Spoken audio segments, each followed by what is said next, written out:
अवधूत चिंतन श्री गुरुदेव दत्त श्री स्वामी समर्थ. सगळ्यांना कसे आहात? सगळे मस्त आहात ना?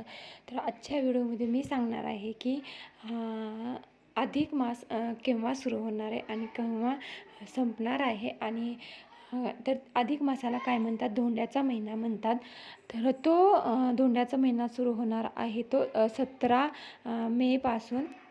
17 मेपासून चालू होणार आहे. ते 14 जूनला संपणार आहे. तर हा अधिक महिना एक महिना खूप म्हणजे खूप चांगला असतो. हा धोंड्याचा महिना म्हणतात त्याच्यात. आणि ह्या महिन्यातनं जो आपण देवाची भक्ती कराल, विष्णूंची लक्ष्मी विष्णूंची जर मनोभावी जर आपण भक्ती केली, प्रार्थना केली, तर नक्कीच आपले कामामध्ये आपल्याला यश मिळेल आणि आपल्या सगळ्या इच्छा पूर्ण होतील. आणि धोंड्याच्या महिन्यात असं एक असतं की लेक आणि जावयाला दान केले जातात.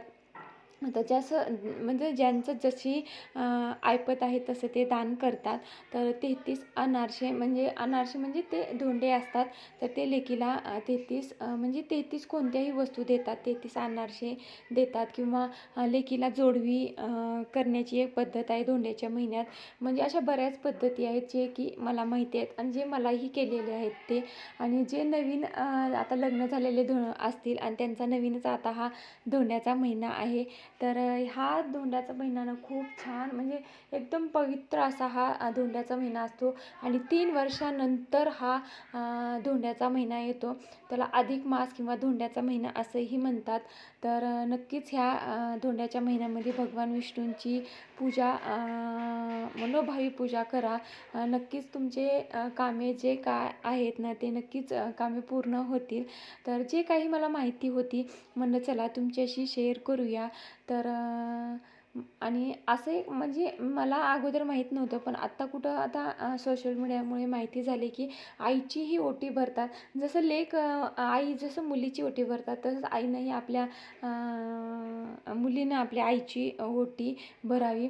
तर लेक आणि जावई जसं लक्ष्मीनारायणचा जोडा म्हणतात, त्याच्यामुळे लेकीला आणि जावयाला धोंड्याच्या महिन्यामध्ये दान केले जातात.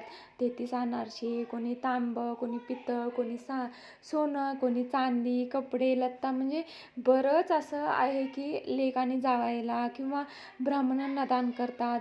गोरगरिबांना देखील धोंड्याच्या महिन्यातनं दान करतात, जेवण केलं जातं. आणि धोंड्याचा एक हा प्रकार असतो ना खूप. आणि यावर्षी ना उन्हाळ्यामध्ये धोंड्याचा महिना आला आहे, आंब्याच्या दिवसामध्ये. तर अजून एक छान म्हणजे खूपच छान आलेला आहे की आमरस आणि पोळ्या आणि धोंडा म्हणजे खाण्याची मज्जा वेगळीच आहे. तर नक्कीच म्हणजे ह्या धोंड्याच्या महिन्यात जेवढं होईल तेवढं ना आपण देवाची भक्ती करू, भगवान विष्णूंची भक्ती करूया. तर धोंड्याचा महिना म्हणजे विष्णूंचा महिना असतो हा, त्याच्यामुळे.